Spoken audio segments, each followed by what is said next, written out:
Որպես պաշտպանության բանակի հրամանատար, պաշտպանության նախարար, պատերազմի վերսկսում ինձ համար ամեն օր, ամեն ժամ հավանական է։ Եվ ես երբևէ հանգստություն չեմ ապրում, որ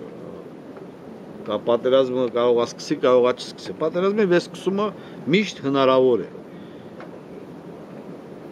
Իհարկե, այսօր էլ Ադրբեջանը կարող է վաղը կամ այս պահին կարող է պատերազմը սկսի, բայց բոլոր դեպքերում ես դες վստահեցնում եմ, որ պատերազմը վերսկսման դեպքում մենք նորից հաղթելու ենք։ Եվ հաղթելու ենք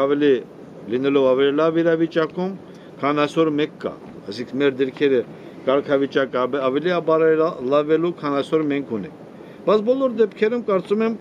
ամենից լավ ալտերնատիվը պատերազմին դա խաղաղությունն է եւ մեր իշխանությունները կոնկրետ այսօր բանակցություններով զբաղվում է Հայաստանի Հանրապետության նախագահան, ամեն ինչ անում է, որպեսզի պատերազմը չվերսկսվի։ Եվ այս պահին կարծում եմ մոտակա ժամանակներից պատերազմի վերսկսումը հավանական չէ։